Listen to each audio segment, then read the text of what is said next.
Est-ce que tu connais quelqu'un qui s'appelle Zubeira? Ah oui, oui, bon, j'ai étudié avec elle, c'est depuis longtemps quand même. Ça fait longtemps, beaucoup d'années. Vous êtes sûr que vous connaissez quelqu'un comme ça? Ah oui, Zubeda Badadik. Ya, Zubeida Badadik. C'est exactement le nom. Parce que dès que vous m'avez parlé, le Seigneur dit la première des choses à fixer dans votre vie, c'est votre vie maritale. Maintenant, je prie pour que le Seigneur me parle. Le Seigneur dit, mais il avait raté sa femme qui s'appelait Zubeira. Et comme tu as dit Badadik, quelque chose comme ça, en même temps, ça a sonné la confirmation dans mon esprit. Maintenant, on va te trouver un remplaçant alors, comme tu as raté la première. Mais dans le règne de l'esprit aussi, vous êtes un peu indécis en matière de ce qui c'est que la femme. Pourquoi? Pourquoi vous êtes un peu méfiant et indécis? Le Seigneur dit qu'il est un peu méfiant et indécis. Pourquoi? Ah oui, surtout moi, je me concentre surtout, j'aime d'abord lire. Vous savez, les femmes, c'est un grand problème. Qui a dit ça? Les femmes ne sont pas des problèmes. La femme, c'est le bonheur. Il y a des dossiers que les anges sont en train de libérer dans vos mains. Je vois des dossiers que les anges sont en train de libérer, des documents. Vous avez soutenu. Ah oui, je l'ai déjà fait. Là, je compte aussi avancer. Alexis, oui. Alexis, le Seigneur a décidé de te faire grâce. Et cette nuit, il y aura une visitation dans ta vie. Amen, amen. Et par cette visitation, le Seigneur me dit que tu ne porteras plus la peine de la famille. Tu ne porteras pas plus seul le fardeau de la famille. Le Seigneur dit, tu portes seul le fardeau de la famille. Tu ne porteras plus seul le fardeau de la famille. Amen, amen. Et le Seigneur, l'Éternel, déclare que il crée en ta faveur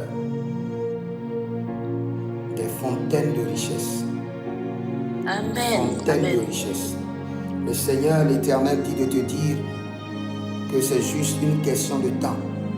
Qu'il a libéré sur toi une richesse étrange. Vous avez un programme de voyage?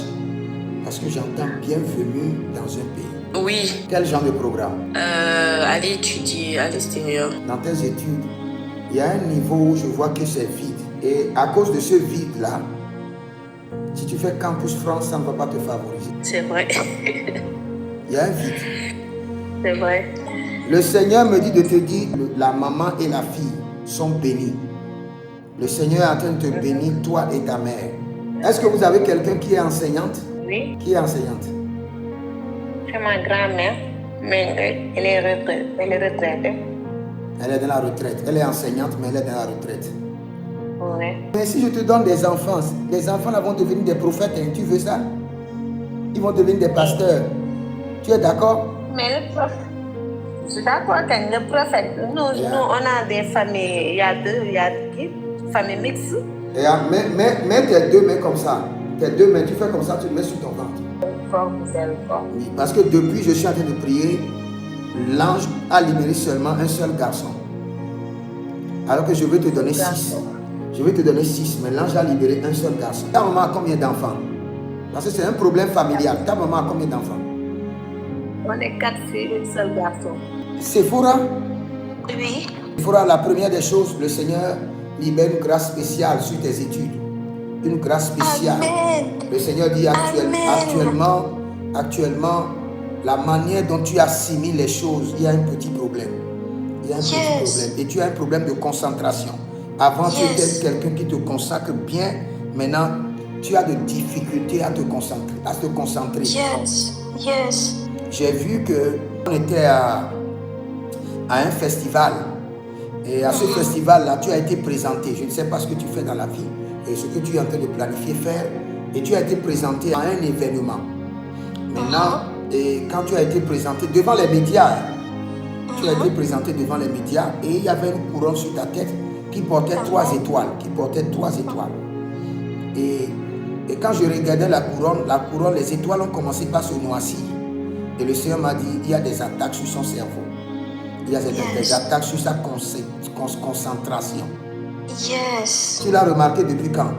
Depuis quand? Papa, c'est même pour ça que je prie, je suis montée même pour ça parce que je sais pas, je stresse, j'ai trop de trucs. Je me dis que comme c'est ma dernière année d'études, je me dis est-ce que j'aurai mon diplôme? Je suis vraiment confuse. Après, j'ai eu beaucoup de situations, la famille et tout qui m'ont perturbée cette année. Du coup, là, c'est même pour ça que je suis montée. Parce que je me disais que est-ce que ça va se passer bien? Il y a aussi un problème. Dans le règne de l'esprit, un prophète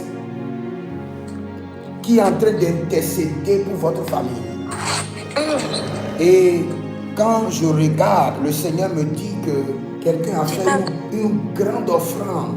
Et cette offrande vérité. a un C'est prophète. ma grande sœur, papa. C'est ma grande sœur. Ok. Et à cause de ça, le Seigneur dit que le vent vient pour vous faire tomber dans la famille, mais vous êtes toujours debout. Parce qu'il y a une grande offrande qui est en train de parler en votre faveur. Tu sais pourquoi le Seigneur est en train de te délivrer? Amen. Parce que dans votre famille, quand vous faites l'effort, vous montez, il y a une force qui veut vous ramener au bas de l'échelle. Yes. Je vois ton esprit en train de déambuler au pays. Yes, c'est vrai. J'ai vu que tu étais assis dans un véhicule. Et subitement, quelqu'un passait et la personne a lancé quelque chose et a brisé le pare-brise du véhicule. Et le Seigneur me dit, ce qui se passe dans sa relation, c'est une très bonne relation. Et puis l'ennemi a lancé une pierre dans cette relation et a brisé quelque chose. Tu sais que ta maman n'était pas tellement heureuse dans son foyer. Yes, vérité, c'est la même chose qui est en train de se répéter sur ta vie, dans tes relations. Wilson, dans le règne de l'esprit, l'argent ne reste pas dans tes mains. L'argent est dispersé. L'argent. C'est vrai, papa. Hein, tu dis? C'est vrai. Tu es sûr? Oui. Tu sais là où il y a ton argent? Dans la mer du Togo. La mer du Togo. Tu connais la mer du Togo? Oui. Tu sais que tes parents allaient à la mer et faisaient des sacrifices. Non. Le Seigneur, l'Éternel, délivre tes finances. Pardon, prophète. Oui. Pardon, je voudrais que vous priez pour mon enfant. Shalom, papa. Oui, shalom. Tu es où? Je suis à la maison au Togo. Mais quand je disais à ta maman que j'ai vu son argent dans la mer du Togo, mais elle n'a pas répondu. Donc vous êtes au Togo, ça confirme la prophétie. Mon frère, toi je dois t'imposer les mains. Dans le règne de l'esprit, il y a un grand combat sur ta vie. On est en train de bloquer ta destinée. Parce que je t'ai vu que tu es devant un mur et tu veux passer le mur te bloque la voie, tu ne peux pas passer. J'ai tout fait, j'ai fait presque tous les métiers, j'ai travaillé, je fais ci, ça ne marche pas. J'entreprends ça, ça ne marche pas. Je dis que je vois un mur devant toi, tu veux passer, on a élevé le mur, ça dépasse ta taille et ça te bloque. Quand maman ne connaît pas bien votre famille, je suis en train de voir dans votre famille, il y a trop d'idolâtrie. Exactement, papa. C'est vrai. Mais quand j'ai dit ça, ta maman a dit non tout à l'heure. J'ai dit que j'ai vu, ils sont en train de faire des sacrifices à la mer de Lomé. Et c'est là où ses finances ont été gardées. Et c'est pourquoi qu'elle ne savait pas. Ah, ok, elle ne savait pas. Ok. Donc, c'est là où on a bloqué aussi ta vie. Et puis toi, tu as besoin de délivrance. On doit t'imposer les mains et te moindre.